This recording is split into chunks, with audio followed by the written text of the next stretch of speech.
Okay, so we are back to Pirkei Avos. We're going to do two unusual things tonight. One is we're going to do two mishnayos that are non-consecutive. And the other is that we're only going to do one of the mefarshim. Okay.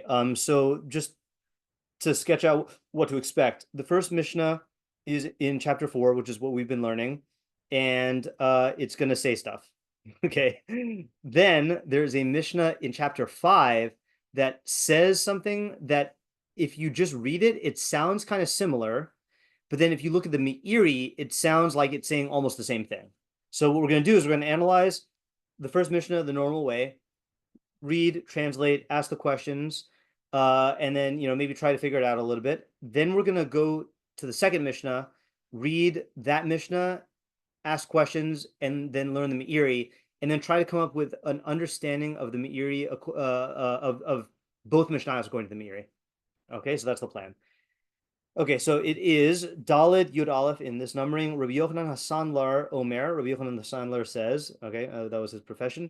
Kol Knessia Shehi L'Shem Shemaim Sofa Lihis Kayem. V'She'ina L'Shem Shemaim Ein Sofa Lihis Kayem. Okay, yeah. All right, we want to try to translate. Yeah, tomorrow. Go ahead. Any gathering? Okay, good. Yeah, that's how I translate it also. Any gathering. I've seen people translate it as assembly, but I think gathering is just more general. That's not for the sake of heaven, for the name of heaven. That is for the sake of heaven first, right? Sorry, that is, yeah. That is for the sake of heaven. This is the hard part to translate here. I don't know if this is a literal translation, but it will eventually be established. Okay, so that's how I translate it. In fact, what I'm going to do here is I'm just going to break this down into each word just so we can see how it goes. So sofa literally means so the way you translate it is how I would translate it, which is like wait, how did you translate it again? Say it one more time. Eventually, yeah. Eventually, or maybe more accurately with the word sof is or ultimately. Okay, and then literally, what does sofa mean? its end. Its end. Okay, yeah. So we're gonna keep all these meanings in mind because I think this is part of the challenge here is figuring this out. Okay, so it's end, and then lihiskayim. Sorry, I know I just asked you. Say one more time what you said lihiskayim is because I got my translation. Oh, I had said be established. Okay, yeah. To be established. Okay. Anyone else have another translation?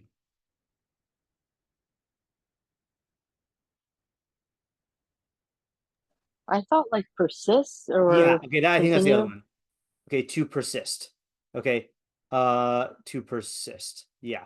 Okay, so that's kind of the ambiguity here. And we'll can we write it in a way that acknowledges the ambiguity?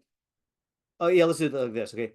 Will ultimately be let's put it this way. Will ultimately persist, and then we'll say literally its end is to be established. Okay, that way we've got all the components there. Okay, and then this part is just the reverse, right? And the implication is any gathering that is not for the sake of heaven, it's will ultimately not persist, or literally its end will not be established. Okay. All right, so that is I'll delete this now. Yeah, okay. So that is our first Mishnah here. Okay, so let's do our usual thing and analyze it. Okay, so what do we say are the questions here?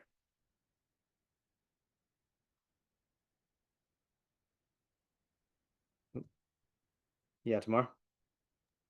What does it mean for a gathering to be for the sake of heaven? Okay, so what does yeah, we can ask that. What does it mean for a gathering to be or not to be for the sake of heaven? Okay, yeah, Ayala. What does it mean for a gathering to persist? Or what exactly will persist? And if it's a gathering, what does that mean for it to persist?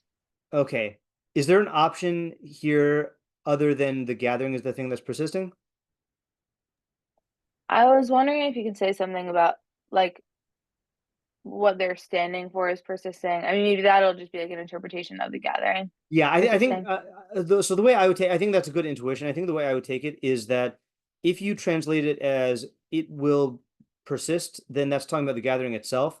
But maybe its end could be like the thing that they're like aiming for or whatever. Okay, so we'll just ask it in the general way here, which is in what sense do we mean? I'm just going to use the Hebrew. Sofa lehiskayim. That way we don't have to commit to a particular translation. Yeah, Lauren. I guess what's the definition of a knessia? Good. That is the an important factual establishing question here, which is what is the definition of kinesia?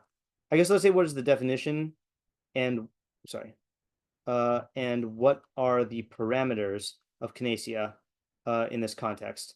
So for example, minimal level, you would think that the minimal level is you have to have two. But then on a maximal level, like, do you call an entire country a knessia, or is it like people getting together in a room? Is it, well, I guess what I'm going to include is what makes them a knessia? Is it like, do they have to have some sort of something in common, or is it like people waiting for a subway? Like what are the parameters? Okay, yeah, Tamar. What's the mechanism? Yes. Okay. So what is the mechanism in each half? Here, each clause. And this is not a Mishlei clause, like in each clause. Yeah. Yeah, Alex. Why exactly use the phrase knessia? Like, I know we don't know what a gathering is, but like, is there a different? Okay, that's a good question also. Okay. Use? So I'm going to put that as part of the first question here, because I think that's going to be tackled at the same time.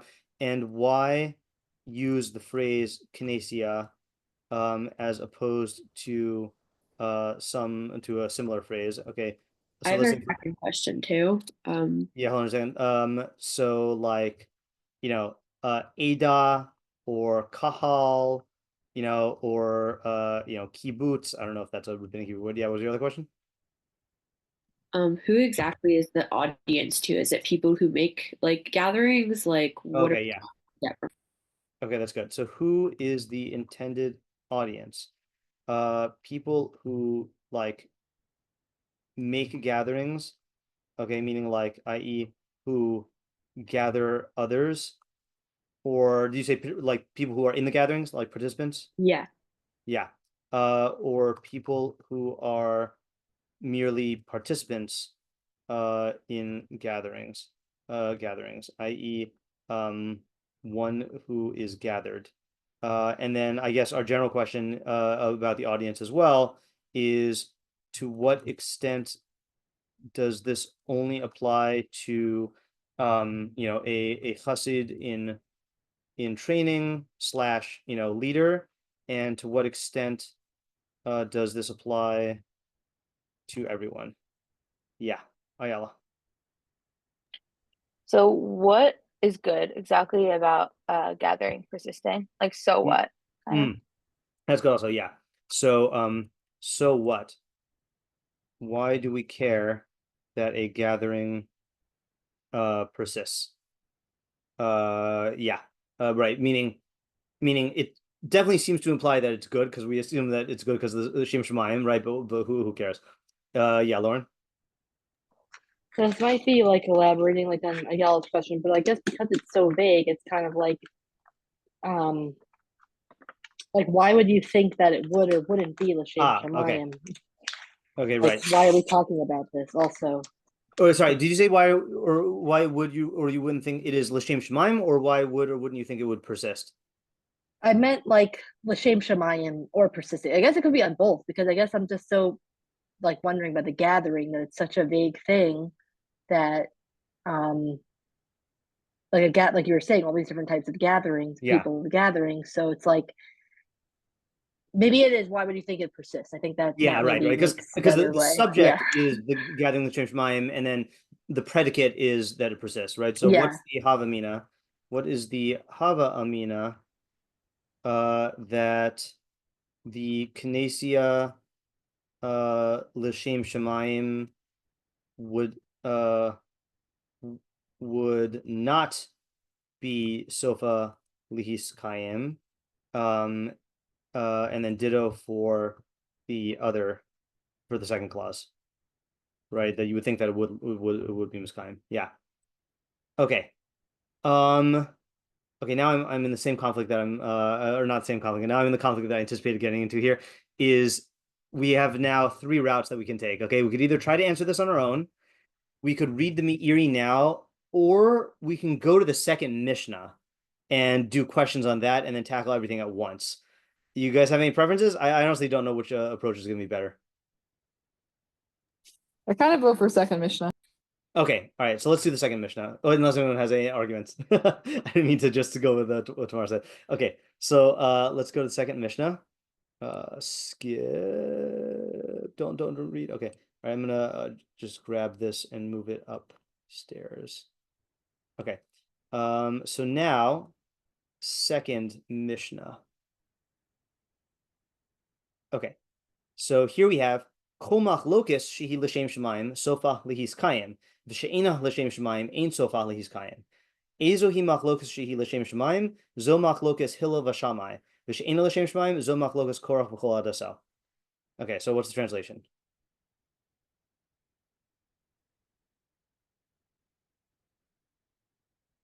Yeah, go ahead, Tamar. Any argument Okay, that's good. that's not for the Yeah, that is actually, hold on just a second. Any argument? or I'm just trying. dispute. Yeah. So I'm just trying to think which one is going to be the more the one that's going to open more possibilities. I feel like let's use dispute, because I don't know why I feel like that's better, but I feel like it has a connotation that makes more sense for these examples. At I think least. so, right? Yeah, because I think argument often has a contentious connotation. Maybe, I don't know. All right, any dispute that is for the sake of heaven, that is for the sake. I'm just plugging in the definition from before. Yeah. Of heaven, will ultimately persist, or literally, its end is to be established. Or its end will be established. Okay, and then and any dispute that is not for the sake of heaven will ultimately not persist. Literally, its end will not be established. Okay. Now we have Ezo hi Machlokess shehi l'shem shemaim. So I don't know if it's what's like an example, but what is a dispute that is for the sake of heaven? Yeah, so it is asking for an example, but anyone know the word that is usually used for example when you're talking? I think this is a Mishnaic word. So the usual word is ketzad. Okay, so I'm just gonna go with the literal translation here. I think this is an example, but I'm just being nitpicky in case it matters. So which is a dispute that is for the sake of heaven? Zo Machlokess Hillel v'Shamai. This is the dispute of Hillel and Shammai. And just to note here, I don't know if it matters, but this is not Beis Hillel and Beis Shammai. I mean, it's the same people, but Beis Hillel and Beis Shammai had a ton of Machlokess, and Hillel and Shammai only had a handful. Okay, I don't know if that matters. And then She'ein l'shem shemaim, and same thing, which is a dispute that is not for the sake of heaven. Zo korach v'chol adaso. How do you translate that? So it's the dispute of Korach and all of his I don't know, his group, but there's probably a better word. Yeah. So I don't know what the best word is. Our school always uses assembly, so we'll go with that. Okay. So we have let's just get the same questions out of the way, which is I'm thinking only exactly the same question is what is meant by sofa lihis kayim and ein sofa lihis kayim. Okay. All right, what else? Yeah, Tamar? What does it mean for a dispute to like Lihis Kayim? Yes. Okay, good. So that is okay. So I think there's two questions you can ask here. Okay, one is what does it mean for a machlokess to be sofa lihis kayim? Okay, so what does it mean? And then what what other question can you ask on a machlokess that sofa lihis kayim? Yeah, Tamar? Also, like, I mean, it sounds like a bad thing. Yeah, exactly, right. So moreover, is it a good thing for a machlokes to be sofa lihis kayim? Right, meaning don't we want there to be no machlokes? Right. So that I think that also might be a clue for how we interpret the first mission, which is why I went here. Yeah, Ayala. So what exactly does a dispute for the sake of having mean? Mm-hmm. I mean, I have some sort of vague idea, but What is the difference between a machlokes l'shem shemayim and machlokes she'ena l'shem shemayim? Yeah, Tamar? Did we ask about like the definition of a machlokess and the parameters? No, we did not. That is an important question. So what is meant by machlokes in this context, and what are the parameters, right? And now, I guess like when you first read this, okay, like if you just stopped at zo machlokes hil v'shamai, what would you think? And then how does that change when you get to Korach? I guess I thought that like maybe a machlokes that's not l'shem shamayim would be like, you know, you just like are fighting with someone for some random petty thing. Mm-hmm. And the Korach thing seems like it was a real, like you know, he had like a shita, which was wrong, but it doesn't seem like any old argument. Okay, yeah. Though I had a slightly different take, but a similar shift, which is, machlokes, Hillel, and Shammai. Like we're learning a Mishnah right here, and you're talking about a machlokes, and you have this classic case of two houses of machlokes. I mean, I know I just said it's not the house, so I'm thinking, okay, halachic machlokes, and then you get to Korach, and you're like, oh, that's like a revolution or rebellion. Like I don't automatically associate that to Machlokess. I associate that to like rebellion, like we call it Korach's rebellion, So like the effect here is that the parameters become broadened dramatically when we read the example. So yeah. Okay, what else?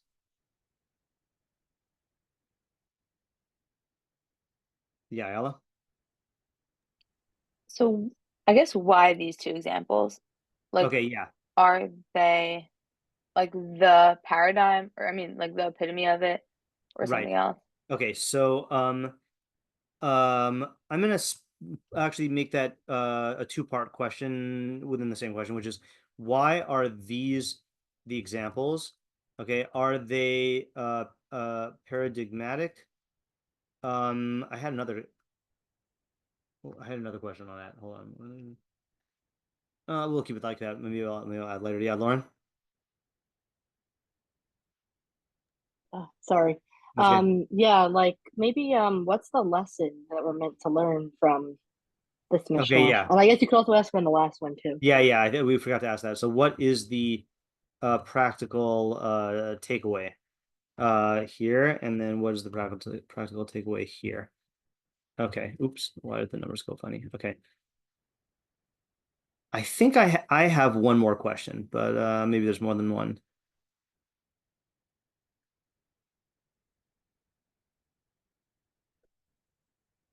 I'll give you a hint. If you look at the way that the party, or the way that the people who are involved are talked about here. Yeah, Lauren. I guess like why does it list for like for Machlokes for Hillel and Shammai? It says between Hillel and Shammai, but with Korach it doesn't say who he was arguing against. Yeah, right. Okay, so I think the question is in the case of Hillel Shammai, okay, it was Hillel versus Shammai. Okay. So why does it say Korach v'chol adaso instead of Korach Moshe, right? Like that would be the symmetrical or parallel formulation of that example, you know. So that to me like is just a weird thing. Like it's not a machlokes between Korach and his assembly, you know. Yeah. Oh, I know another one. Hold on just 1 second here. Yeah, can you think of? I mean, technically speaking, the question that I'm thinking of is part of. Oh, you know what? Hold on. Did we not ask? Oh yeah, we did ask you. So a subset of this question about machlokes l'shem shemayim and not l'shem shemayim. Okay, how do I put this? Okay, let's. This is not part of the answer, but this is just I think part of the facts here, because obviously the mission is assuming we know about a Korach and his Ada. So if I asked you what was the machlokas between Korach and again I'm saying the machlokas between Korach and Moshe, but what was the machlokas of Korach? And when I ask this, then I would like you to answer based on what you know, but be sure to differentiate between what is said in the psukim and what is said in the mafarshim, and what are the ideas that you've heard from the Rav and Rebbe. Okay, so just let's just go over the fact check about Korach. Yeah, Lauren. Sorry, the Zoom's taking longer. So I think it's the pshat is I think that Korach wants to maybe be Kohen Gadol, because in the answer it's like they're taking the Ketores and choosing, you know, who actually gets to bring. Okay. So he was kind of asking, why are they all from Moshe's family and Aaron the leadership and not other people? Okay, so that is part of the machlokas. Your answer is true, and it's part. Yeah, Ayala, what were you gonna say? I was gonna say in addition to that, also I think this is a pasuk of like kol ha'eda kulam kedoshim. Okay, good. That like why are Moshe and Aaron just the leaders? Yeah. Okay, good. So that is another part of the answer. Okay. Anyone else have another part? Okay. So what I want to do, and this, what I'm about to say is a good setup for a shiur on Korach. I was just going through the facts, and I thought that this distinction I'm about to show you is really nice. But this is going somewhere for our analysis. So if you go to Korach, let's just look at let's just go through the whole part. No, I'm just kidding. So it says like this: Vayikach Korach ben Yitzhar ben Kahas ben Levi. So Korach, the son of Yitzhar, the son of Kahas, the son of Levi, took V'dasan v'Aviram and Dasan Aviram bnei Eliav, and the sons of Eliav, v'on ben Peles bnei Ruvain, and On the son of Peles, the descendants of Ruvain. V'yakumu lifnei Moshe, and they arose before Moshe. V'anashim bnei Israel, and the men of bnei Israel, chamishim u'masayim, 250. Nisiei Eda kriei moed anshe Shem, princes of the assembly, those appointed, however you kriei moed. Called to the assembly men of renown. Okay. Vayikahalu al Moshe ve'al Aaron, and they gathered against Moshe and against Aaron. V'yomru alehem, and they said alehem to them, Rav lachem, it's too much for you. Ki chol ha'ida kulam kedoshim, because the entire assembly, all of them are holy. Uvasocham Hashem, and Hashem is in their midst. Umadua tisnasu al kahal Hashem. Why are you exalting yourselves above the congregation of Hashem? Okay, so this is. I'm gonna just number this for now, even though we will. I want to label it in a second. So there is the. Let me just think of the terms I was going to use here. Hold on, just 1 second here.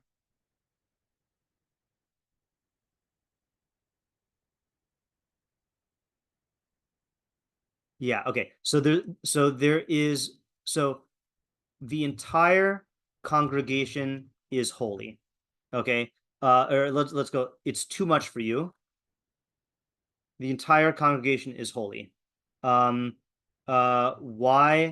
do you exalt yourselves over what do they say?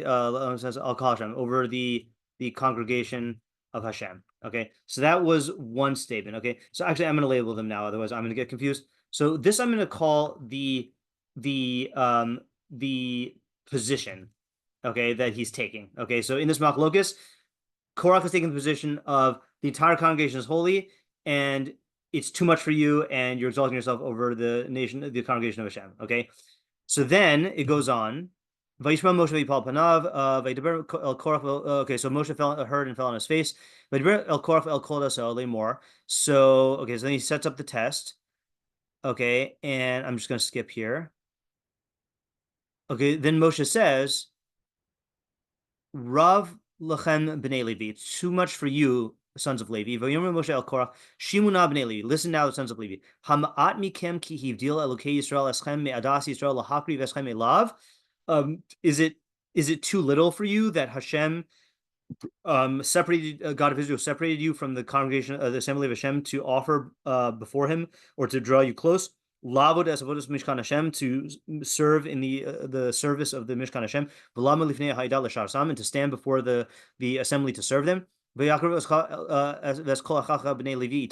And he brought close you and all of your brothers, the sons of Levi, with you. Ubikashtem gam kuhuna, and you also want kahuna. Okay, so what is Moshe doing there? Like what move is he making?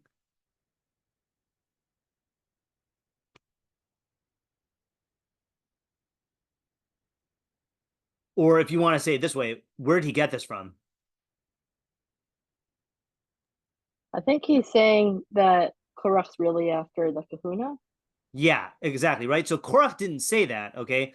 But he's basically calling Korach out and saying that your objective, okay, your real objective is Korach wanted the kahuna.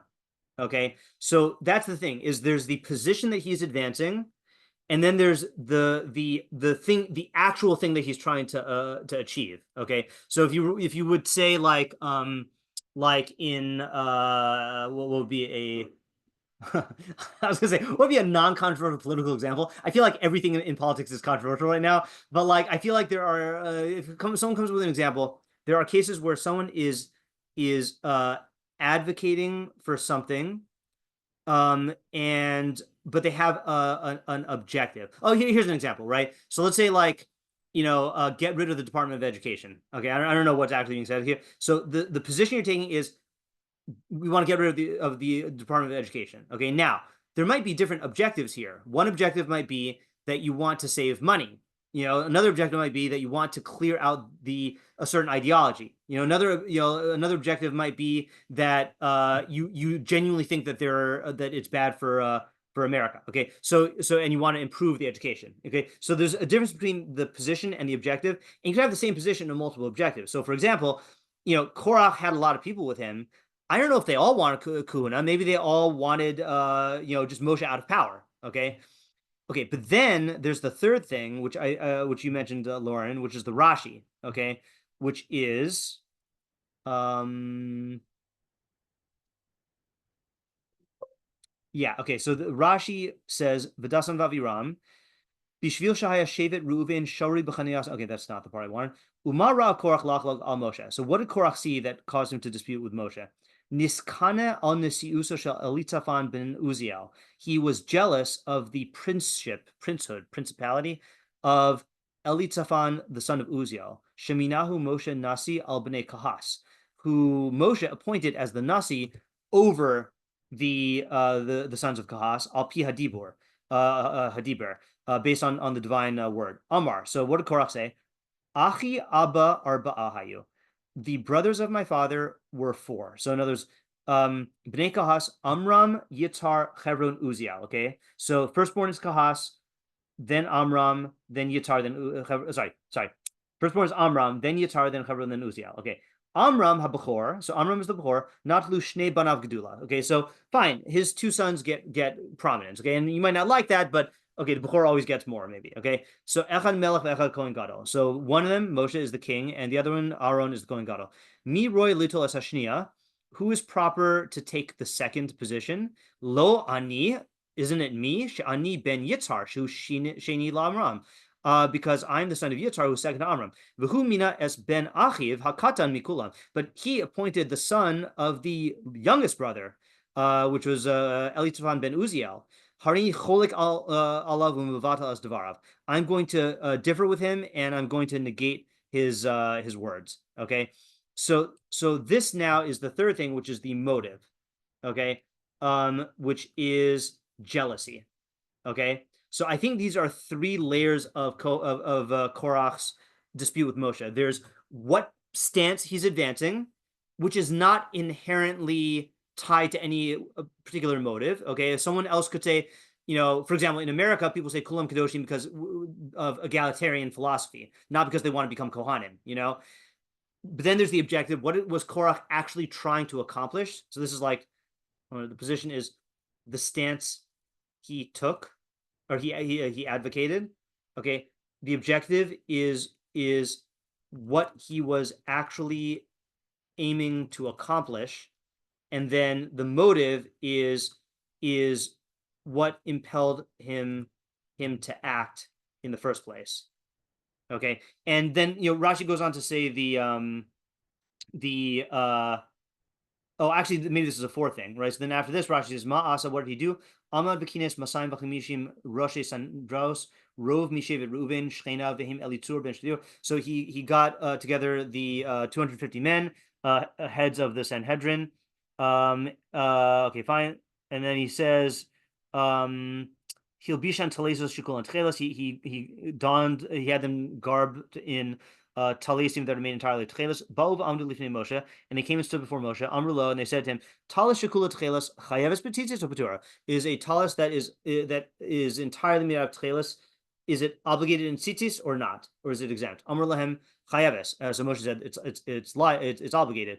He schilu l'sachik lav. So they started to mock him. Efshar talis shel min acher chut echad shel tchelas potra zo shekula tchelas lo tiftor satma. So this garment made entirely of tchelas, one thread can exempt it, but a talis that's made of another fabric, one thread can exempt it, but this garment that's made entirely of that fabric, then it doesn't exempt itself. So this would be how would you characterize this in the Machlokess? Because I was going to put this in the position, but I feel like this might be a fourth category.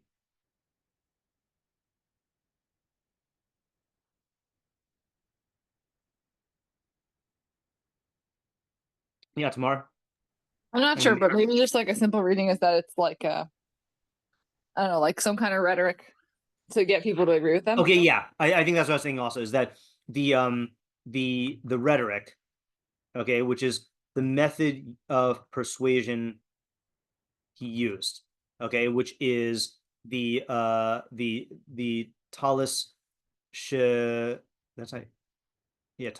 shekula tcheles argument, right? Yeah. Okay. So now the question is like this. Okay. When we ask what's the difference between a machlokes l'shem shemaim or shelo l'shem shemaim, specifically, okay, is this determined by the position one takes, the objective one has, the motive of the machlokes, or the rhetoric used. And by the way, I think what the reason why I think I agree with Tamar that this is a separate category is because you can imagine a case where the position that you're taking and the objective and the motive are all good, but the rhetoric you're using is bad, like I say, like ad hominem attack or whatever, or any of them. Okay, so that's like a fleshed out version of the question of what is the difference between these two machlokes. Okay, so I think these are all the questions. Now, I think in the interest of time, because we have now 2 sets of Meiris to learn, I don't want to spend a whole lot of time on analyzing this on our own, but if anyone has any thoughts, I'm not even going to write them down, but if anyone has any thoughts on either Mishnah, in fact, let me actually just copy and paste the questions on the first Mishnah in the chat, and then I'll do the text of the second Mishnah, and then the questions. So here's the text, and then here are the questions. Yeah, Lauren. Is it common for, let's say, 2 mishnayos to have very similar points? Like, because is there something different? Like, I guess because they're so similar, except for the word Machlokess versus Knessia. Yeah. So I'm kind of wondering, like, is this on purpose? Are they Right. It's a teaching good question. different You things? know, we've had cases before. I can't remember which one it was, but I feel like it was this year. We had a case where the Machlokess was very, very similar. Or sorry, no, the Mishnah was very, very similar to an earlier Mishnah. And I think what's weird about this, see, I don't know if this makes it better or worse. You know, the mishnayos in the first like 4 chapters of Pirkei Avos, it says who said it, you know, for most of them. But in chapter 5, it's just like statements. So I don't know if the character of these mishnayos is different. You know, like if it is said by a certain person, then sometimes there is a like a backstory, you know. So I don't know. Maybe the context is different. So I'm not sure. Right. So for example, like in this one follows after or before. Let's just see here. Zikin Avos 5. This one is right after Kol Ahava Shehi Tuli B'Davar Batal Davar Batela Ava V'Sheina Tuli B'Davar Ena Batal Olam. So I've seen people. I think the Abravanel explains these two together. You know, so like it might be the context. So yeah, I'm not sure. Good question. I just don't. Okay, I guess because like, is there something new being taught here? I guess there is something new. I guess yeah. I mean, certainly, yeah. I mean, if you had to ask, if I asked you if you had to delete one of these mishnayos, which one would you delete? Yeah, I feel like the first one is much harder. I also feel like that. Yeah. I feel like this one just gives so much more information because we have an example to work with here. You know, yeah. The only difference though is that this seems to only be talking about a Machlokess. So I guess the question is, could you draw an argument from Machlokess to Knessia or Knessia to Machlokess? You know, yeah, Ayala? Just some thoughts, nothing like so big. But I was just thinking about how something could be like long lasting forever or persisting, and how that's like pretty uncommon for things in this world to be like ultimately persisting, especially if it's like, I was just thinking about your different 4 categories. Like I feel like a position or objective usually is like more defined, and so it's easier for it to become, I don't know, undone or not actually followed through or disassembled or something like that. Yeah. But the motive, I think, if that is l'shem shamayim, then like that will ultimately persist. And then even if like this form that it takes is different, it will end up being long lasting. I think that's going to fit in very well with the Meiri. So that's good. That's good intuition. Okay. Any other observations anyone wants to share before we do the Meiris? Okay, so let's jump in. And this time, Tamar, go ahead. I had a question from before, which was that a Machlokess being l'shem shamayim or not l'shem shamayim. I don't know if this has to do with the fact that it just says korach for one side. Like, can you have? I mean, to me, someone like a l'shem shamayim is like a quality of the intention of the person doing action. Okay. If you have 2 people. That's the question we forgot to ask. Yeah, like how? Like, is it? You know, there's more options, right, than both being l'shem shamayim or both. Yeah, not. Right. Okay, good. So, I'm gonna put this into number 5, which is, and what if I assume this is what you're talking about? What if one party is l'shem shamayim, and the other isn't? Yeah, that's my question. Yeah. Okay. So that's what makes this an interesting question, other than the fact that it needs to be answered. Is that kind of throws a question on Korach and his Ada, because in that case, Moshe was presumably l'shem shamayim, right? Yeah, I think that's what made me think of the question. Yeah, right. So I would say if you just had to answer just based on the facts that were given in the Mishnah, I would say that in order to be l'shem shamayim, then both people need to be l'shem shamayim, and if one of them is not, then it's not l'shem shamayim, as evidenced by the fact that in Korach's Machlokess, then one of them was and one of them was not. But it's still a good question, and we still have to understand how that plays with the dynamics. Okay, so let's go to the Meiri on the Knessia. Okay, so there's a refresh your memory. Kol Knessia shehi l'shem shamayim sof l'is kaim shein l'shem shamayim ein sof l'is kaim. Okay. One thing I kept on thinking as I'm going through this is if anyone ever starts a furniture store with made to last furniture, then you should call it sof l'is kaim. Okay. All right. So Meiri, this time I actually did translate this myself. Okay, so so you can look at the translation with and rely on it. All right, so but I'm still going to read the Hebrew. Okay. Hushi shiur es adam shelo yehe masa umatano im chavero o im chaver l'derech hanitzuach. So he's warning a person that his arguments with his fellow or fellows should not be in the manner of victory. I'd say maybe victory seeking. Izeh, and if someone thinks of a better word for derech nitzuach, then let me know. I know you can say argumentatively, but like nitzuach is literally like victory. Kizeh yigrom laharisas kol matzav ulevatel ha'emes. Because this causes the deterioration or the breaking down of any situation. I think he means like social situation, okay? But and it also causes them to negate the truth. Why? Because anyone whose intention is for victory, mishtadel lahami dato ritzono, will strive to establish his opinion and will im emes v'im sheker, whether or not what he's saying is true. In other words, if your goal is to win, then it doesn't matter whether it's true or false. Your goal is just going to be to win. And if it mattered, if you would like back down, if you realize that you were wrong, then that's not for the sake of winning, then you care about the truth.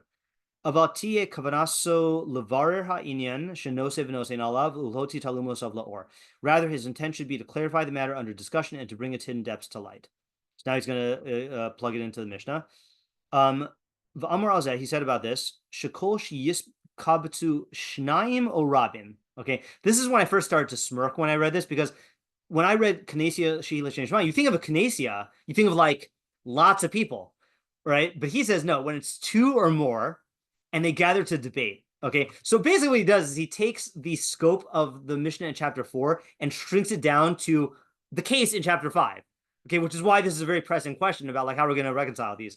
Okay, whenever two or more gather to debate any matter, but is it in any matter? Imhu l'shem shemayim, if it's for the sake of heaven, chavnu kulam hamaras emes, which means that all of them intend to establish the truth. So there he does specify all of them to answer tomorrow's question. Sofa lihis kayim. Okay, so its end is to persist or to endure. Sof hamavukash b'kibutzehem miskayim. This means to say that the end that they seek in their gathering will endure. Okay, so it does not mean that the gathering will last. It means its end, meaning the thing that you're striving for, will be established. Okay, let's say will be established, I think is better. Okay, why? Because each one will admit or maybe concede to his fellow whatever is proper to concede to, or to concede. Excuse me, because remember we're talking about people who care about the truth. The az yisbar hames, and then the truth will be clarified. V'yaskimu kulam la'amido, and everyone will agree to uphold it. But if the intent is for the sake of victory, lo yishmu zelazeh, they will not listen to one another. And then he waxes poetic here. Machlokess b'makoma omedes v'tachteha talmud habahares v'ulai paso sifsei hatzaras. Okay, so the disagreement will remain in its place. The baharis affliction, which is a type of skin affliction, will remain underneath it, and perhaps the tsaras will spread. Okay. Yeah, so let's just pause here for a second. And anyone want to just like, summarize what they think he's saying here? And I'm not even looking for like a chiddush, just like what is the how is he interpreting the Mishnah here?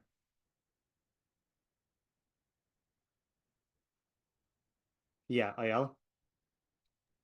If your intent when arguing is like for you to be right or like egotistical or something like that, it won't end up being like you will end up getting to the truth, I guess. But if it's for the sake of the truth, then the truth will end up lasting. Like, yeah, okay. What will be uncovered. Okay, so the second thing, I think the second thing is fully his point, which is if your intention, if everyone's intention in an argument is to establish the truth, then they'll all work together to find it and will agree to it in the end. Okay, but if your goal is to win and you don't care about the truth, now this is where I think he's saying something different or more than what you were saying. Well, yes, it won't be oh, sorry, hold on a second. They'll always have to find it, and we'll agree to it in the end. Sorry, and we'll agree to it, which is the end that they seek. Okay, meaning the truth. Okay, but if your goal is to win and you don't care about the truth, so then what is he? So then it won't endure. But what is he emphasizing is going to or sorry, Ein Sofa Lehis Kayem. He's not explaining that, but what is he saying is going to happen?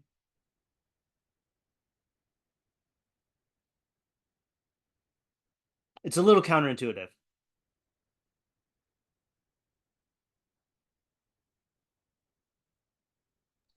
I think he's saying that the disagreement. He says the disagreement won't go away. I guess Right. They'll be arguing. So it's counterintuitive because the Mishnah says Ein Sofa Lehis Kayem, but he's saying the Machlokess will last, right? So again, if you take Sofa Lehis Kayem as its end will be established or not be established, then it makes more sense because he's saying what is the end? So let's say I'm arguing with you, not l'shem shemaim, and I just want to win.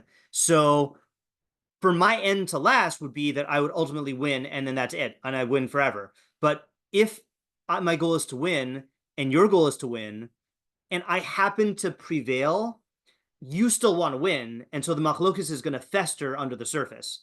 Okay, so if you don't care about the truth, then the Machlokess will fester under the surface.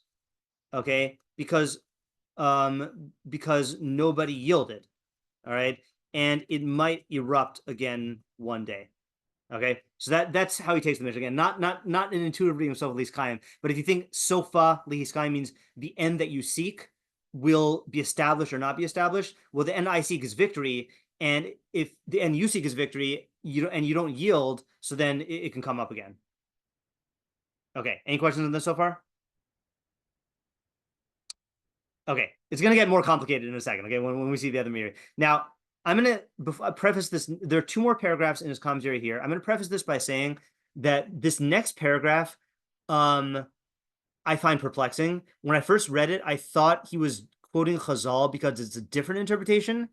But then after that paragraph, he goes back to what sounds like his interpretation. So it sounds like what he's about to quote is going to be relevant, okay? But if we don't fully get this, then I'm not going to lose sleep on it, okay? And by the way, there's a hidden shiur in this Meiri, okay? Which I'll show you what it is in a second. Okay. Uva Brisa ba'avos Rabbi Nasan. Okay, quick quiz. Anyone know what Brisa of what Avos Rabbi Nasan is? This is a good thing to know, just in terms of knowing your way around Pirkei Avos. I mean, obviously it's a Brisa, but what is it?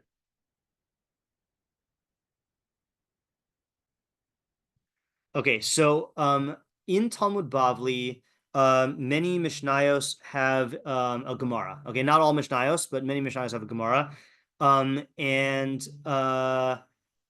Pirkei Avos does not have a Gemara. However, where am I going here? There is a thing called Masechta Katanos, Masechtos Katanos. So if you look at Talmud Bavli, Masechta Katana, Avos Rabbi Nasan. So Avos Rabbi Nasan it's Brisos. Brisos are Tanaitic statements that were not included in the final Mishnah. So Avos Rabbi Nasan basically functions as a quasi Gemara on Pirkei Avos. It has alternate versions of the Mishnah. It has alternate teachings that are related to the topics in the Mishnah, and it sometimes explains the Mishnah like with more detail. Okay, so but it's Tanaitic. I mean, they're Brisos. Okay, so it's just good to know about it. And the Mefarshim and Avos are always quoting Avos Rabbi Nasan because it's another great source that's legit. Okay, so there it says Amru Knessia Shehi L'Shem Shemaim Knesias Yisrael Bahar Sinai. So what is an example of a gathering that's for the sake of heaven? So this is what I mean, that we noticed that in the Mishnah in chapter 5 it gives examples, but in our Mishnah it doesn't. Well, in the Bris of Avos Rabbi Nasan it does. So gathering that's for the sake of heaven, that's the Jews at Har Sinai. V'she'en l'shem shemaim Knesias Anshe Dor Haflaga. Okay, it is the congregation of the generation of the dispersion. Okay. I think someone told me that it's actually not Haflaga, it's Hipalga. or something like that, grammatically. And haflaga means the generation of exaggeration, but hipalga means like of splitting, okay, or something like that. I don't really know, but just FYI. Okay, so that's the generation of the Tower of Babel. Ukvar yadata shnis bablas fasam, and you know that their language became confused. Ad sherubam kafru b'metzios ko nivdal, to the point where the majority of them denied the existence of any non-physical thing. Ki chashu b'Hashem v'yomru lohu. They denied Hashem and they said he does not exist. Okay, so this is the hidden shiur. Okay, in the Meiri's introduction to Pirkei Avos. Okay, so in the Rambam's introduction to the Mishnah Torah, he traces the Masorah from Moshe Rabbeinu to Ravina Ravashi. Okay, in the Meiri's Hakdama to Pirkei Avos, he traces the Masorah from Adam Harishon to him. Okay, and he basically goes through a history of the world of learning and goes through every era and like talks about like even like down to the Rishonim and Gaonim who were like before him. So he goes through his account of Migdal Bavel, and it's wild. Okay, so maybe sometime we could do that just for fun. I don't know why he seemingly implies that their language became mixed up and then they denied God. Okay, but that's an interesting thing. But one thing that is interesting is I'm sure many people have heard the Rashi. Some people think it's in the Pesukim, but it's not. That the generation of the tower wanted to build a tower to go to war with God. So he learns that essentially as it was an ideological war, meaning that they denied God. Okay, so that's his quick take on that, his hot take. Okay, but anyway, Uvasinai nisbar ha'emes l'chol b'nei ha'uma hanivcheres. At Sinai, then the truth became clear to everyone in the chosen nation, the people whom he chose for himself as an inheritance. Now, on the surface, why did I think that this is a different interpretation? Like what about this does not exactly square with the Meiri's prior interpretation? Yeah, Tamar? It doesn't have to do with an argument.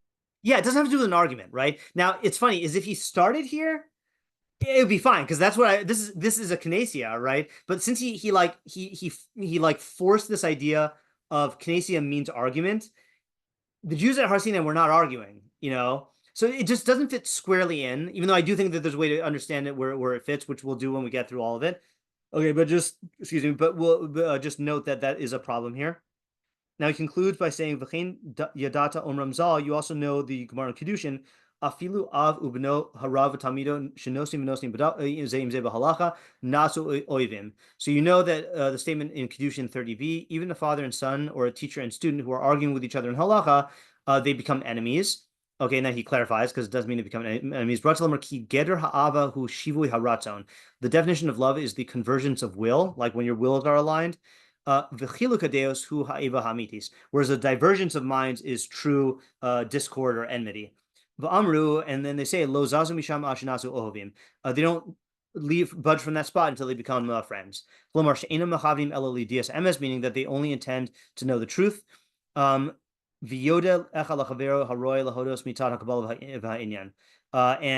they concede. Each one concedes to his fellow whatever is proper to concede according to the received tradition. I don't know why he emphasizes the Kabbalah there. Oh, I guess because he's talking about learning Torah here. Yeah. Okay. So this clearly is going back to his original view here. Okay. So let's really quickly answer our questions or see which questions he answers. Okay. So what's the definition and what are the parameters? Okay. What makes them a kinesia? Okay. So what's his answer to that one?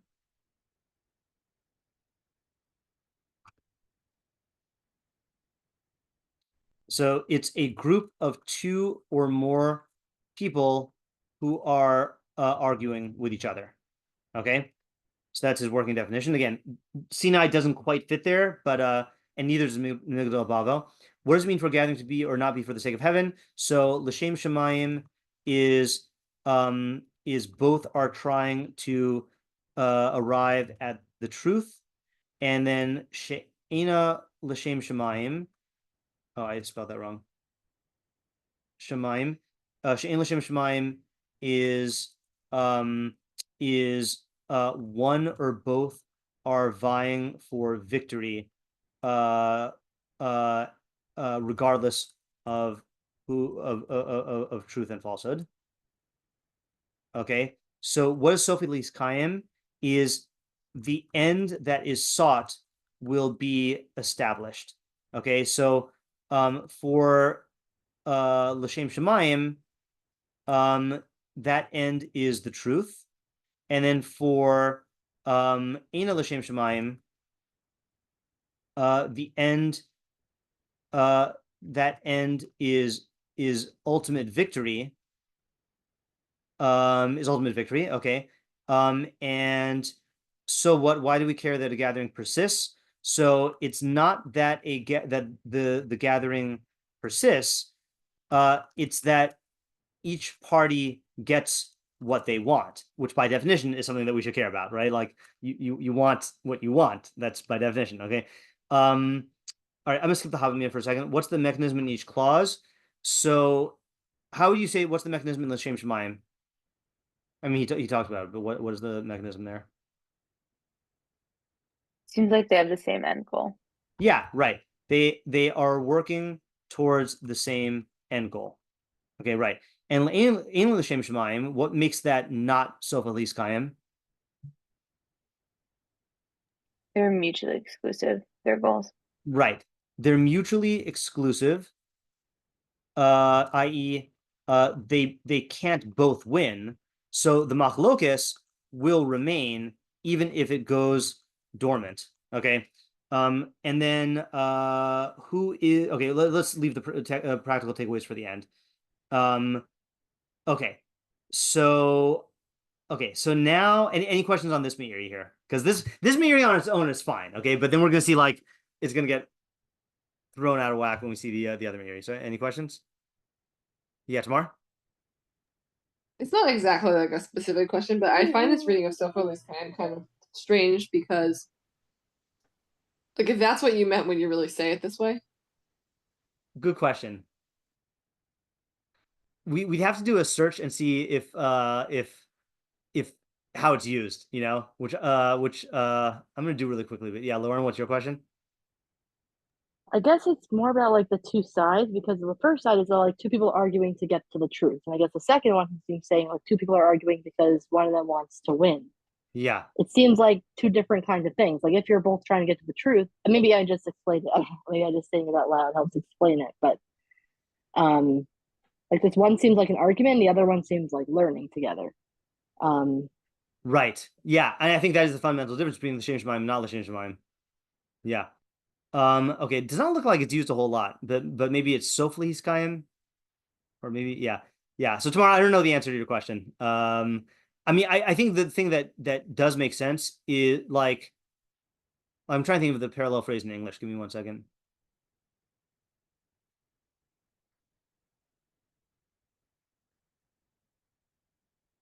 I mean, I think he is just taking it very literally. Is like the sof, which means the end, meaning the end that you're striving for, will be fulfilled, you know, or will be achieved. You know, its end will be achieved, I guess is the way we would say it in English.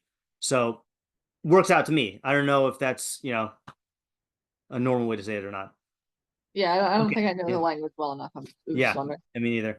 Okay, so now let's go to the next Mishnah and the Meiri on this one. Okay, so he starts off by saying that that it doesn't make sense.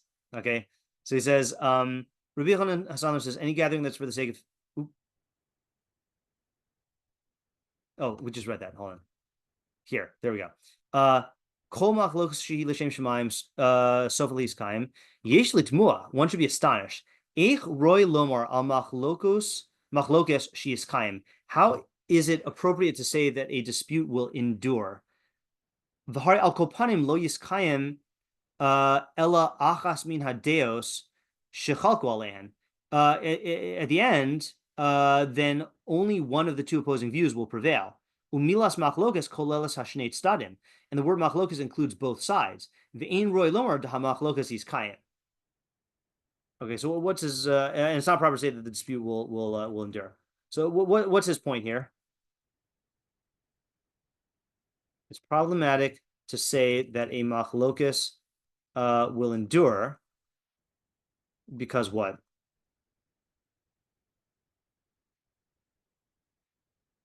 Maybe because once oh, sorry. I was gonna say one side has to be right if an argument, I guess. Or So yeah, it's funny. I mean, what's the Hebrew uses? Yiskayim lo yiskayim ela achas mina deos. Right. So is he saying that one side has to be right, or one side is eventually going to win? To me, it sounds like he's saying one side is eventually going to win. yeah. One side will ultimately prevail. Okay. How do you feel about that statement? Not about the translation, but how do you feel about that claim? Yeah, Tamar? I mean, I feel like you could think of examples where like no one ever concedes. Right. Yeah. So my question on this here, I agree, is like, is this really true? Aren't there counterexamples? Okay, so let's just hold on to that question for a second. Okay, let's go on. All right. Umikol makom, nevertheless, yearly, it seems to me, she'ein machlokess miyucheses rak lemeshiv al harishon. The term machlokess does not apply to both sides. It only applies to the one who responds to the first party. Ratzlomer kishe'echad misorer lasos eze davar of Omer roish nasekach o shishaluhu al eze inyan viora alav shukach. So if one person initiates an action and says, this is what you should do, or when someone asks him something and he says you should do it this way, that's not a machlokess. Okay, so stating your opinion is not a machlokess. Aval keshehasheni yashiv viomar, but when the second one responds and says, Mash ata omer shihu roy shiase eno roy. What you claim that a person should do, you should not do. Oh, masha horisa ena kamosha horisa ela behefech. Or what you are, teaching, the truth is the opposite of what you're teaching. Ze machlokes. That is a machlokes. V'nimsa she'en ha-machlokes kolel ela echad minat stadim. So consequently, the term machlokes only includes one of the two sides. V'hu ha-meshiv al-rishon, and that's the one who responds to the first person. Okay, so just to summarize this here, okay, the term machlokes does not refer to the entire dispute, i.e., both sides, but only to the one who argues on the original side. Okay, so let's just solidify this. In other words, Meiri is translating Machlokess here as, so what would be the best English translation for the way he's using the word Machlokess? Any Machlokess that's l'shem shemayim or not l'shem shemayim?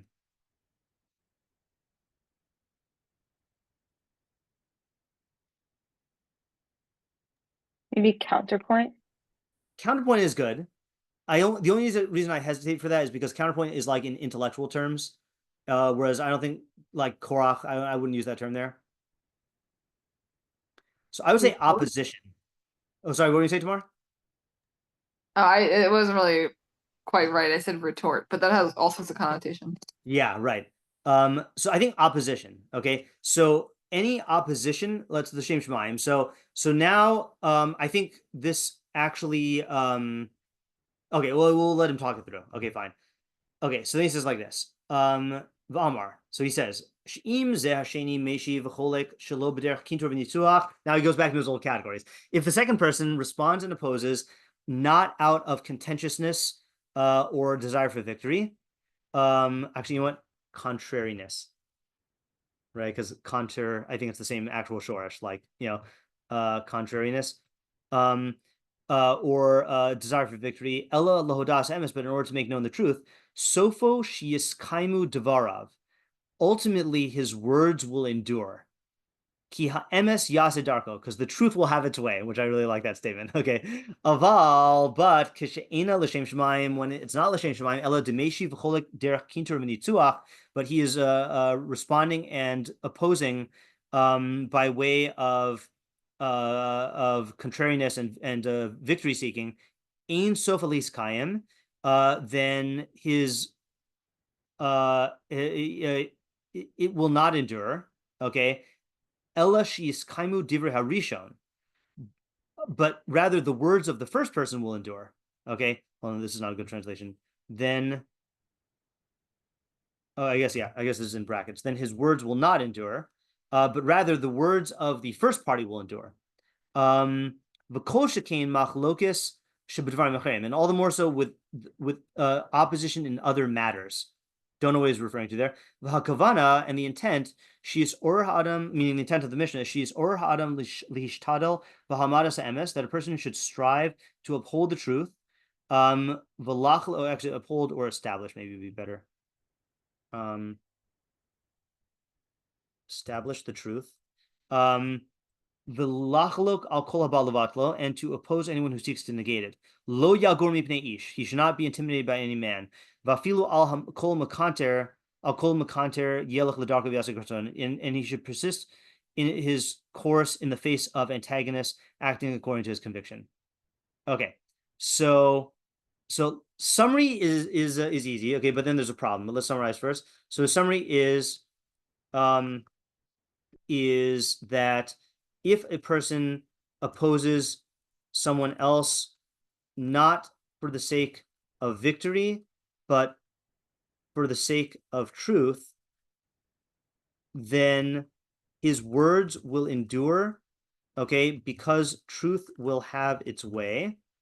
But if his motive is victory, his words will, the opposition's words will not endure, but the words of the original party will endure. Okay, now, what are your thoughts on this Meiri here? Questions or problems?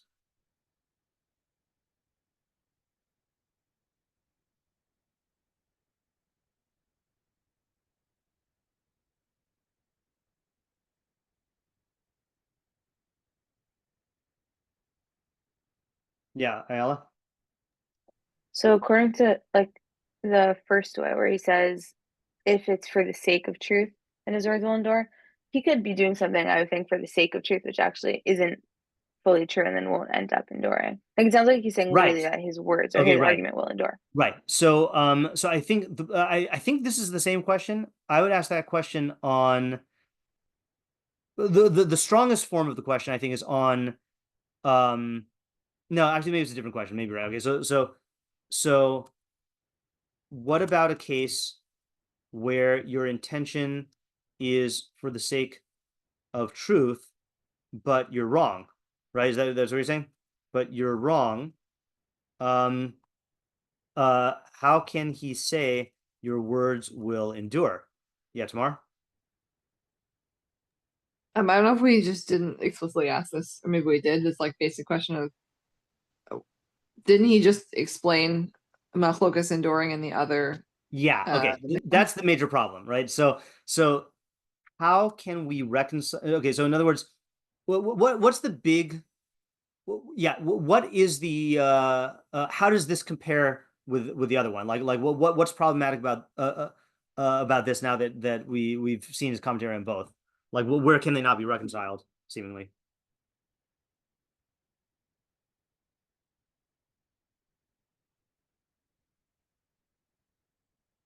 So I think one problem is this is a different explanation of Sofa Lis Kayim, right? So in Perek Daled, he interpreted this as, the end they seek will be achieved. But here he's interpreting it as your words will prevail, right? Okay, so that's a little bit, yet he's interpreting both, the first clause in both mishnayos to be about exactly the same thing. Okay, so like it's inconsistent, yet like it should be consistent because he's saying the same thing, And then furthermore, and I'll go ahead because I think go ahead. I'm just what do you mean that he's interpreting them to be the same thing. Because to me, it sounds like in the first one, he's kind of talking about a case where there are like a few people discussing / arguing. But here's a case where somebody says something and then somebody is like clearly opposing them. Okay. Which like I see they're very similar, but I think there could be differences. Well, okay, well, let's put it this way. So the same scenario of Hillel and Shammai would qualify as a Machlokess l'shem shemayim and a Knesset l'shem shemayim, right? By his definition. Because in both cases, you have two people who are arguing for the sake of truth. Now, in the first one, he didn't care who started it. Here he does, right? But the same case is, he said two or more. He specifically said two or more who are arguing nosim davar, for the sake of the truth, right? And look, you could dismiss it by saying like they're not arguing in chapter 4; they're just discussing. But like, then what's the point of the entire thing, And similarly with Korach, I think Korach would qualify as a Knessia she'ein l'shem shemayim. So in other words, if you run the two cases that are held up for as models here, if you run them through both Meiris, you get the same explanation and of like what makes them l'shem shemayim, but then he's interpreting the Sofalis Kaim differently though. Now you might argue that the reason why he's interpreting it differently is because here it does say Machlokess, which is talking about the second person and not the entire thing. But like at the very least, let's put it this way. Okay. Even if these aren't contradictory per se, we still need to account for like what the Meiri holds each one is teaching us. And they have to be consistent. Okay. And this is where I think there's a slight problem. Okay. Which is in chapter 4. Yeah, Tamar? A separate question. I can wait. Okay. In chapter 4, we said that if one party is l'shem shemayim and the other isn't, then what's the verdict? No. What was that? Right. So the first explanation was that it's not gonna at least sofa is kaim. Right. So then ein sofa lihis kaim. Okay. But here it seems like all we care about is whether the second party is l'shem shemayim, and if he's not, and the first guy is, then maybe this is consistent. Maybe I'm just confusing myself. Okay, forget this for a second. Yeah, tomorrow, what do you want to ask? I want to ask about the case of Korach, because if Moshe is the one who was responding and he was l'shem shemayim, then shouldn't that be l'shem kaim? So okay, so I think in that case, then Moshe is not the Machlokess, because Korach is the one who challenged Moshe, and not the other way around. Oh, like Moshe was the default, and Korach was like, so to speak, responding to it. Okay. Yeah. Right. Yeah. Ayala, did you have your hand up? No. Okay. Yeah, Lauren. So is he saying that in both it doesn't matter if they're both not l'shem shemayim, only one of them has to be l'shem shemayim? That's what I was trying to get at with my question. I'm just pretty confused how he's. Yeah, I'm just pretty confused. Yeah, that's what I was confused about. Also, let me ask about this case just to get this out of my head onto the paper here, which is, Meiri says that if the cholek,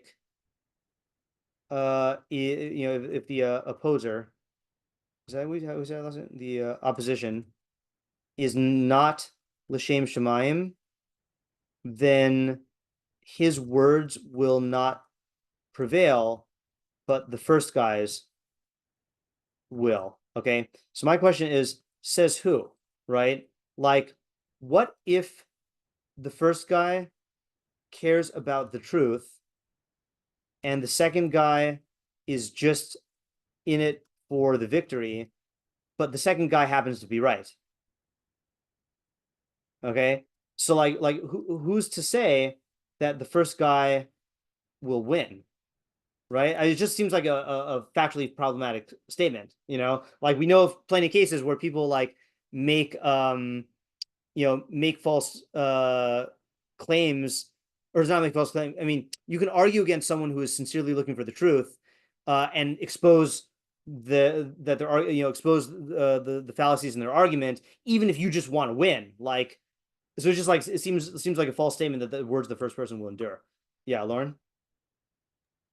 I think what's making me very confused is because when I think of Hillel and Shammai, I think of both of them wanting to pursue the truth. They're both being the Yes. L'Shem Shemayim. Right. Versus Korach and Moshe, it was one versus the other.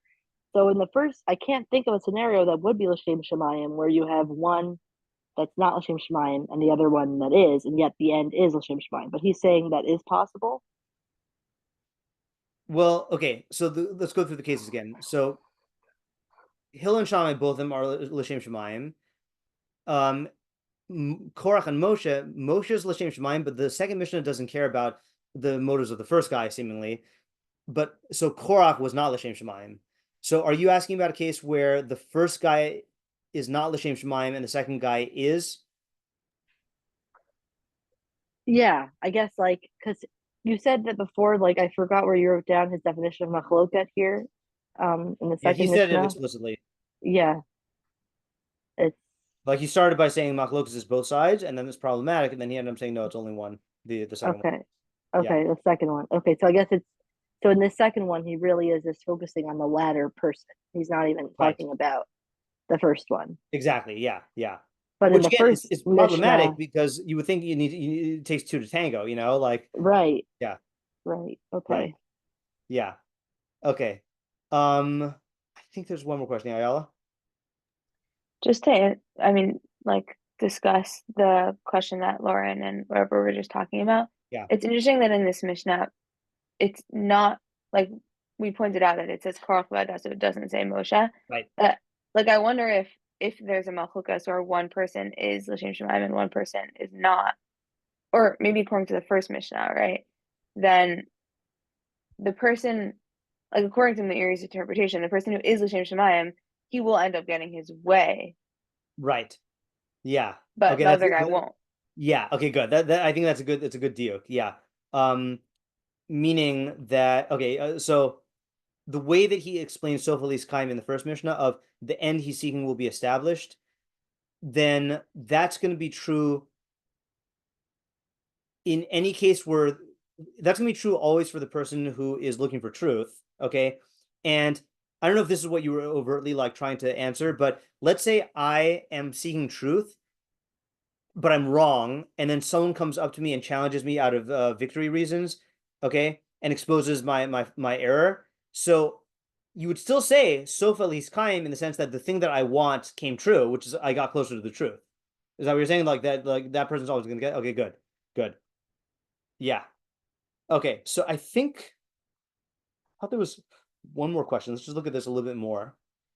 Did I even finish reading? No. I didn't finish reading. Okay. Sorry about that.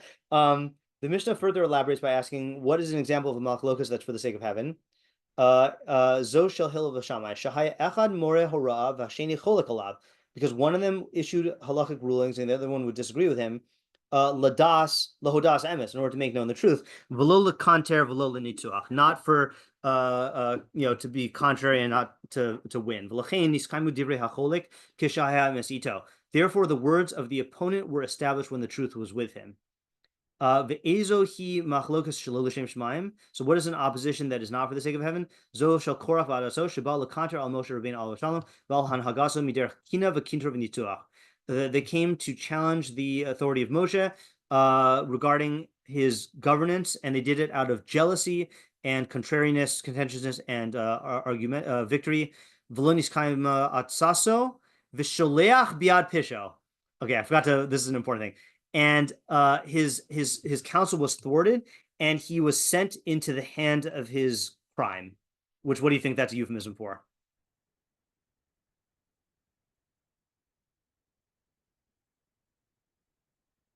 He was cast off into the hand of his crime.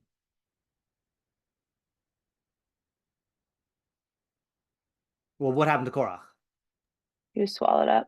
Yeah, he died, right? He died as a punishment for his sin. Okay, right?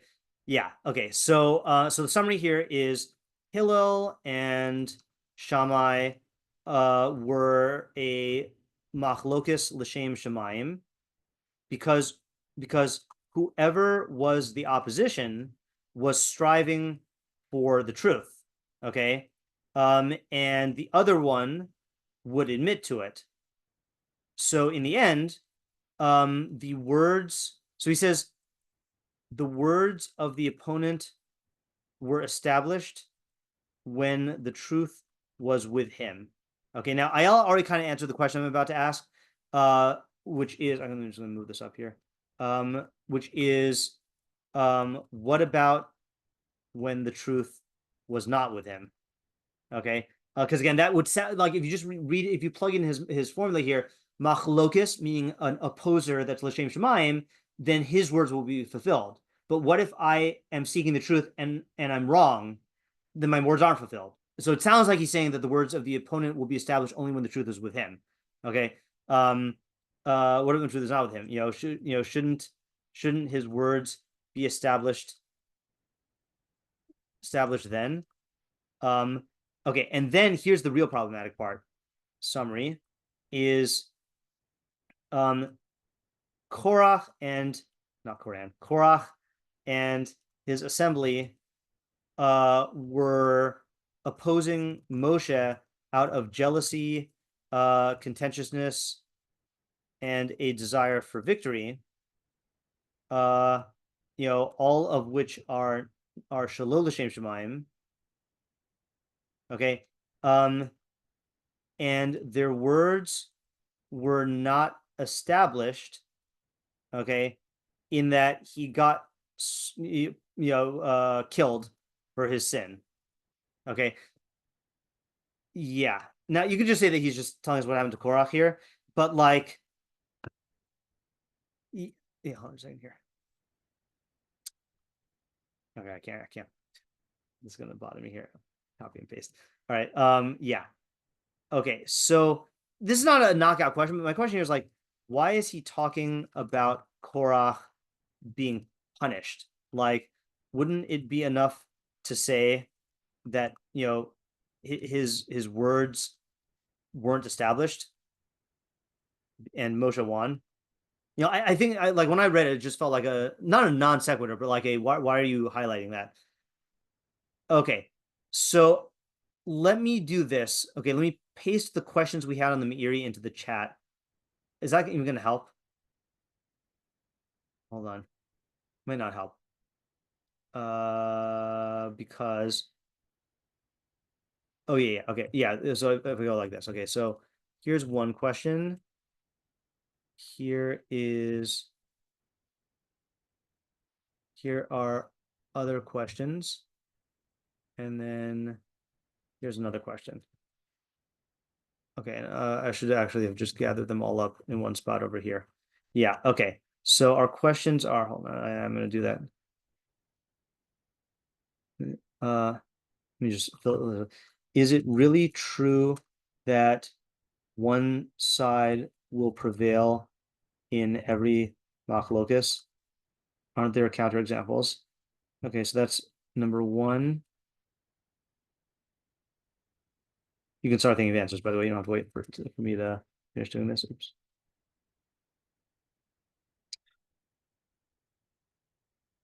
And there's one. And then there were the three. Oh, I think I missed it. Did I miss a question? Okay. I got that. Oh, here we go. There's these.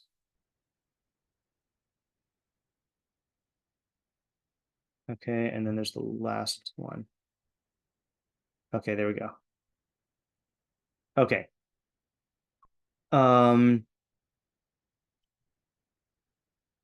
Yeah, let me just add to this. How do we reconcile the two mishnayos? Yeah. Okay. So anyone have any ideas on any of these questions? And we are getting to the end of our time, but I don't want this to continue into the next time. So in a little while, I'll share what I'm thinking.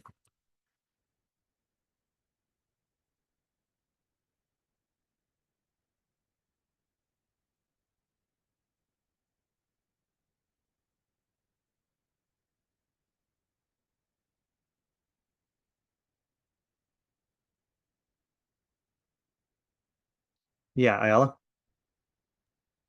I'm having trouble like fully like thinking about all the different pieces clearly, but Yeah, just like one direction sure. that I'm not sure like what the implications are, but I was just thinking about different things, like two different things that argument can mean.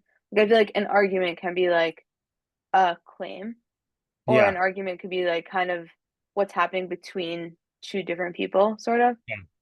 And I wonder if I don't fully know if this would fit, but if the claim type of argument is what he's talking about by Machlokess versus the gathering is like what's Right. happening between people. That's a good description, right? That is a good description. Is that and that's why it does use the word kinesia, which is referencing the union of the two people, or the two or more people, and Machlokess is the counterclaim, right?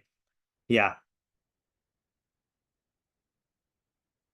Okay, so let me just state the main idea that I'm getting out of this, and then we'll see if it answers these questions, and then if it answers our other questions.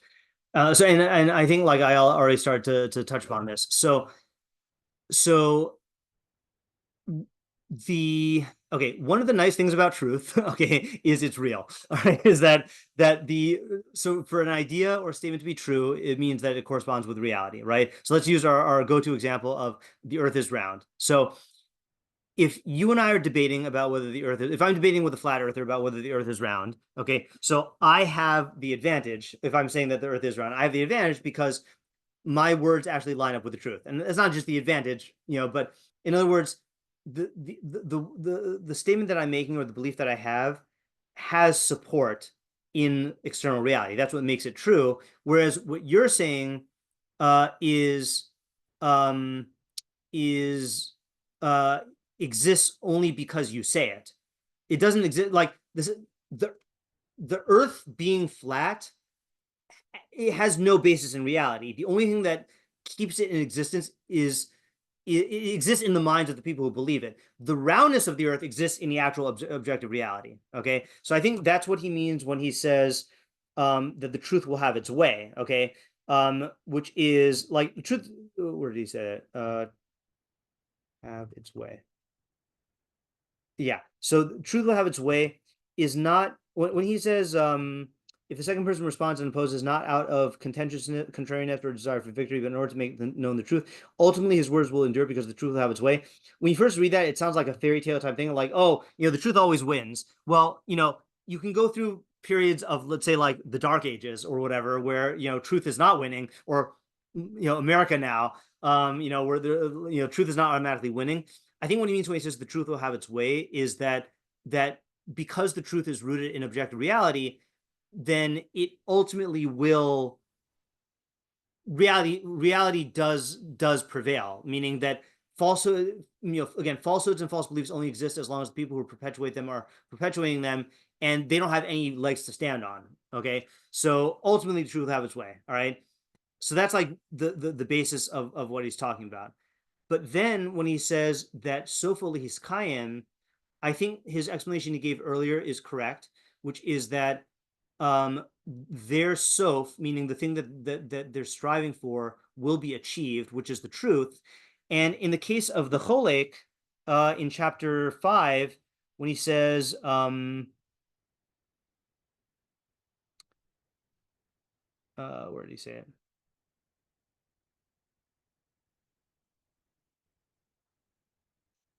I'm just skipping it somewhere. If the opposition is not for the sake of heaven.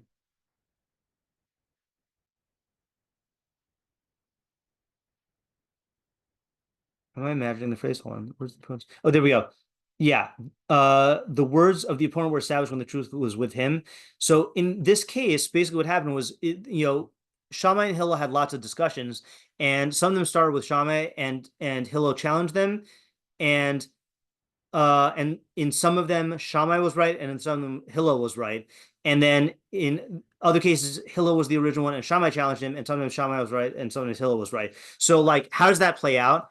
So I think the way it plays out is, since both of them want the truth, then they really will both win, in that sense, meaning they're both going. You could take Sophocles' Chaim in the way he interpreted it in 4, which is that the end that they seek will be achieved. Okay, Or you could take it in the sense of his words will actually prevail, or his words will actually last or persist. What would you say about that? Like, what does it mean that your words persist in this case? He did use that phrase, I think, right? Yeah, his words will endure. Like, how does that work for when Hillel and Shammai are arguing, and then Shammai is wrong? Then are we saying that his words don't endure? Or are we saying his words do endure because he's l'shem shamayim? Like, sounds like we're saying his words do endure because he's l'shem shamayim. But then the Meiri at one point seems like he's saying, the words of the opponent were established when the truth was with him, but not when it wasn't with him. So I guess question is like in what sense are in a case where it is a Machlokess l'shem shamayim, in what sense are his words established, and how do we reconcile his words will endure with the end that they seek will be achieved? Sorry, that was a little bit confusing. It took me a while to separate the questions in my mind.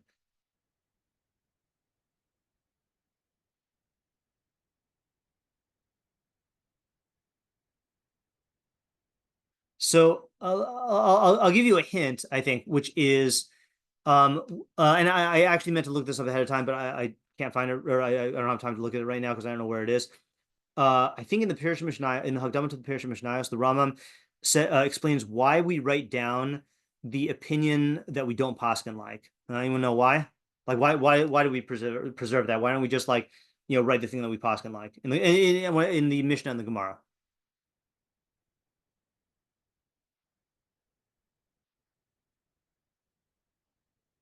So I believe what he said. I don't know what the Rambam says.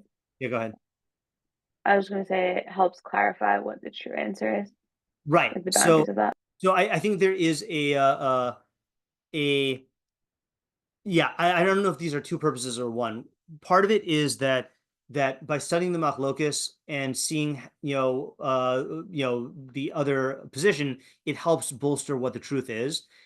And then what the Rambam says is, he says, if we didn't write down the losing opinion, then someone could come along and say, oh, I thought of an idea that they didn't think of, and there's no problems with it, and we're going to go with this. But if you preserve the other Machlokess and the other side, and you show that like it was rejected and why it was rejected, then it's a safeguard against that. So, excuse me, I'll just say what I'm thinking here, which is that you could say what the Meiri says, which is that the words of the opponent are only going to be established when the truth is with him. But I think it's smoother to just take the interpretation he was saying from the first Mishnah, which is that his end will be established, and when Shammai loses the argument, he still wins what he wants because he wants the truth. And the thing is his words did serve as something that furthered. Oh no, okay. I was gonna say his words served as something that furthered the truth, but now I'm getting ahead of my. Oh, hold on. No, that still works, right? So his words are still part of that which is necessary for understanding for establishing the truth. Okay, yeah, Lauren. If you're not done with the idea, I could wait till you're done. No. If this is a question, it might be the question I'm thinking of, which I think is going to clarify it. It's a question because I guess what's bothering me is because sometimes, because he keeps talking about the ends being achieved, and I know that people sometimes that are very argumentative just want to argue. They want to be in a fight, so then they are getting their goal achieved because they're being in the fight. Okay. But I know that globally, for the world and for society and for yourself, that's not good.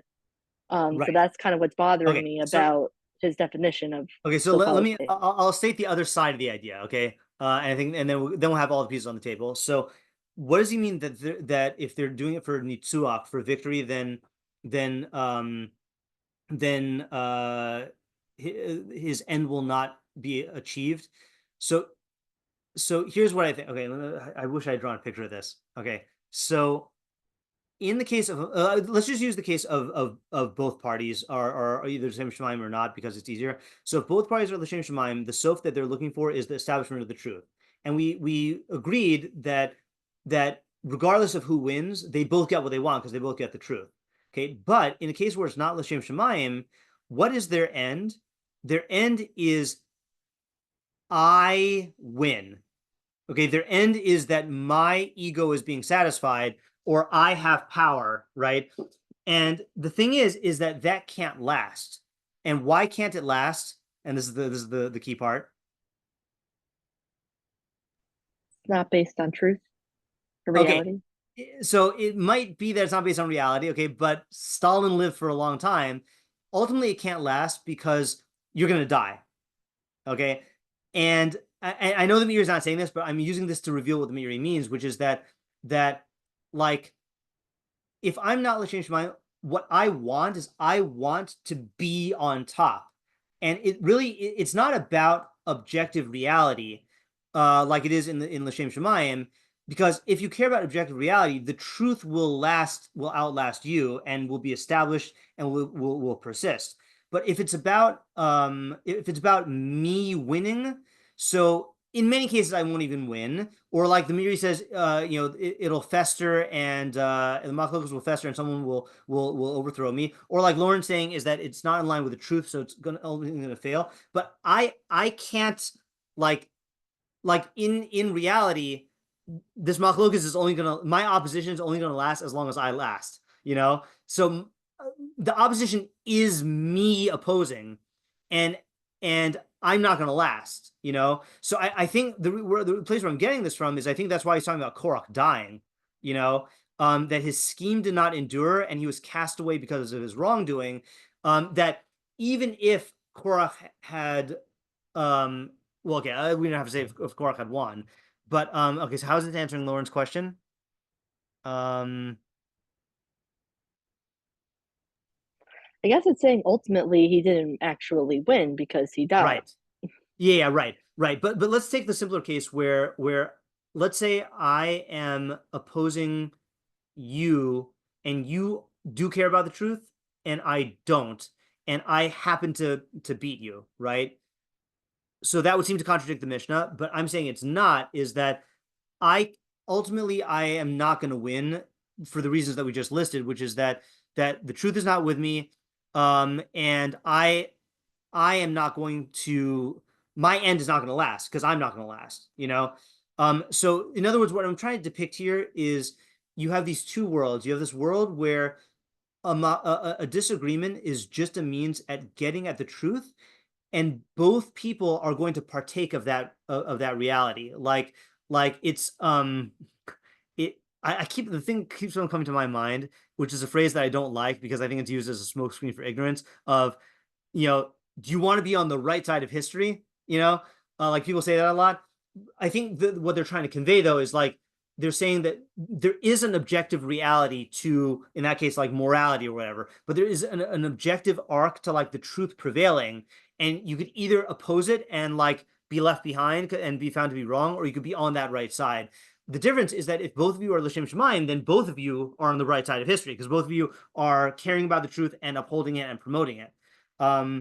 Whereas if you are a Korach, you're not partaking of anything outside of your own head and circumstances, so you're not connecting to anything more. So there's no end that's going to endure beyond you. And even your own words aren't going to endure because when you die, your cholekness is going to die with you. There's nothing about it that will last. That makes sense. I got it now. Okay. Thank you. Yeah. I'm gonna wrap this up, not just because it's late. I forgot to give my usual apology that I had really good sleeps all week, but this morning I woke up at 4, and so it's been another insomnia day. But so I think that it's coming out in the fact that I'm starting to like not be coherent. So let us actually just go back and try to answer these questions and then summarize the idea here, because I think we have all the pieces. So we answered all the questions in the first Mishnah except for the Havamina and then the practical takeaways and intended audience. So here, what's meant by Machlokess in the second Mishnah is not disagreement, but opposition, any kind of opposition to any kind of opposition, right? He says, right? What's meant by Sofi's Kaim and not Sofi's Kaim? So this is where it got confusing, which is Sofa Lihiskayim means that your words will endure. That is what causes all the trouble. Okay. And Ein Sofa Lihiskayim means that your words will not endure. Okay. and in Korach's case, he died. All right. What does it mean for the Machlokess to be sofa lihis kayim?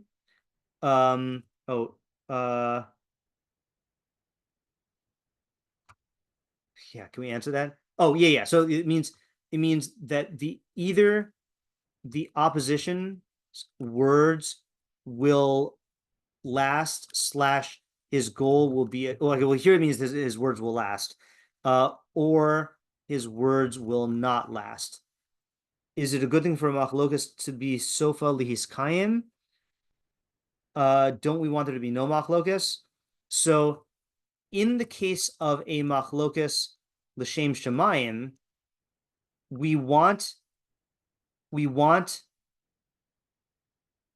its end and the words of the opponent, the opposer who is seeking truth, to persist and be established.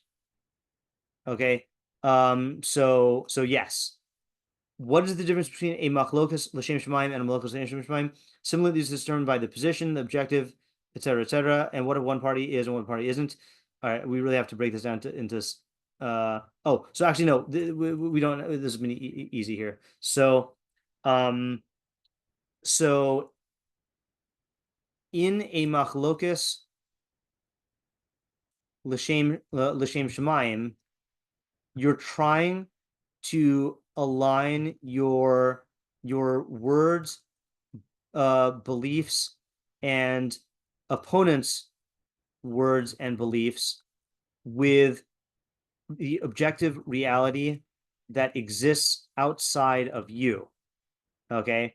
But in a Machlokess she'ena l'shem shemayim, you're just trying to assert your dominion over the alternative, the others. Yeah. Okay, so that is that.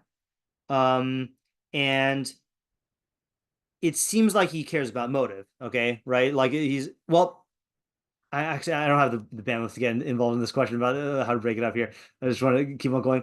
Okay, why are these the examples? Because they work out.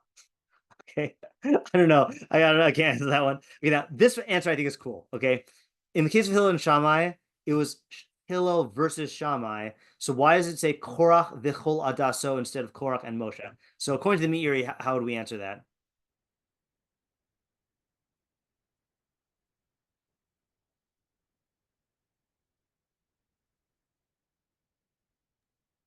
Maybe Tamar? because Sorry.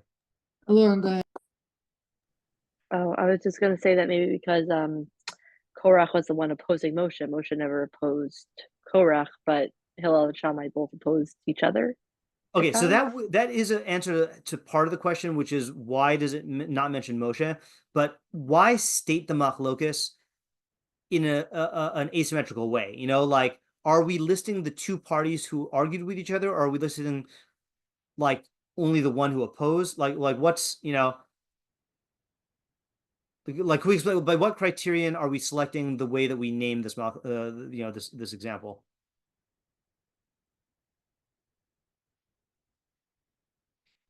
Okay, so here's how I want to say it, and maybe this is just being cutesy, but I think this is like a real thing, which is that Hillel and Shammai, regardless of who opposed who, were really both on the same side, which was l'shem shemayim. Okay, whereas only Korach v'chol adaso were opposition not for the sake of heaven. Okay, in other words, if you're talking sides, so Hillel and Shammai, either one as an opposer was on l'shem shemayim, but like poetically, that they are on the same team, and then Korach and his Ada are on the same team. You know, that, but the difference is that Hillel and Shammai could be on the same team even if they are verbally disputing each other. but Korach and all of his Ada are on the same team, unified against Moshe. So in other words, what I'm trying to answer is I'm trying to say that it is consistent.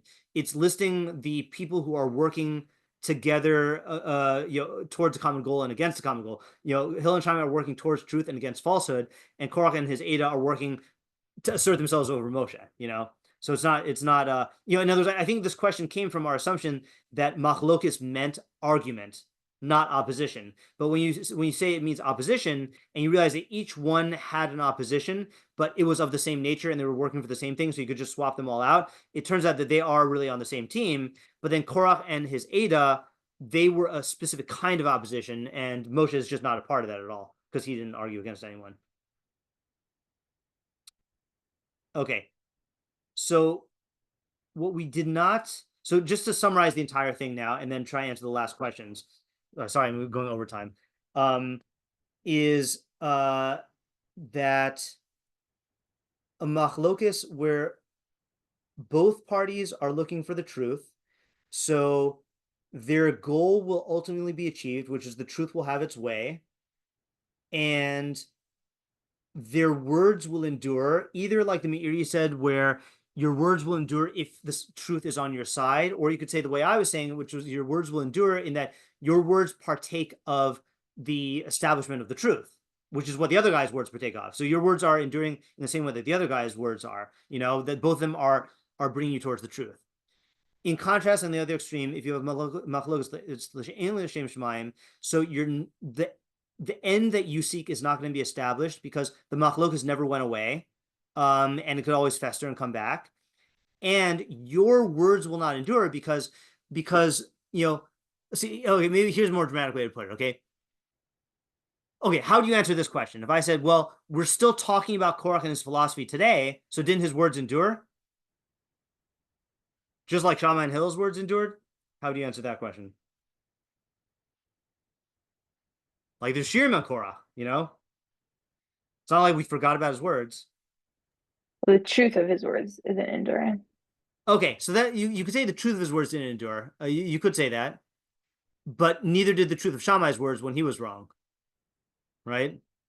And if you say, well, Shammai still helped promote the truth, well, I'll say, well, Korach's words also, when we understand, Korach's philosophy, then that helps us understand Moshe's philosophy, Okay, so I think the answer is, or if you don't like that example, if when Christian missionaries come and they try to preach Jesus, and we refute them, then that helps us to get more to the truth, So I think the answer is like this: is Korach, what are his words? His words are just, I win. Because once you're in the realm of not caring about emes and sheker, your words are inconsequential. Your position, in other words, your position will not endure because your position is I win or I am dominant, and that Korach died. That his machlokes died with him because his opposition was just himself being thrust over the entire people, and he died when he got swallowed up.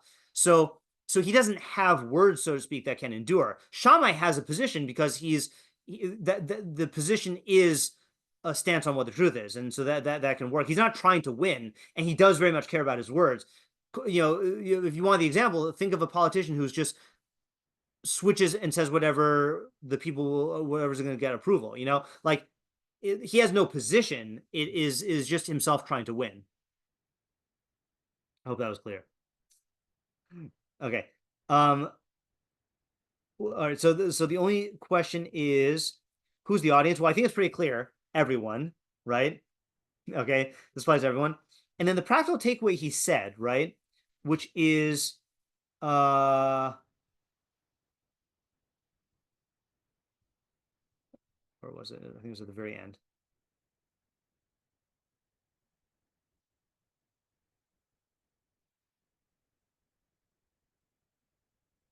No, here we go. The meaning of this mission is that a person should strive to uphold or establish truth and should oppose anyone who seeks to negate it.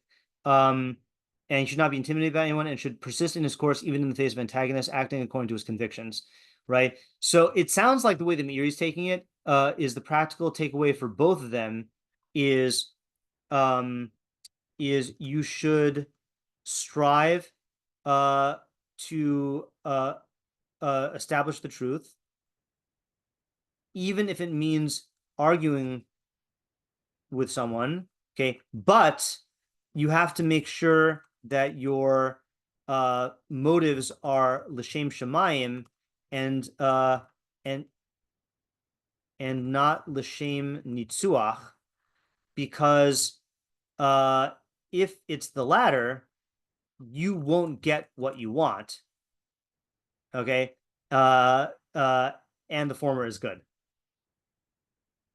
Okay, now the only question I have not answered, which I'll just end off here, but I got to stop now, is I'm still not clear, okay, why do we need both mishnayos?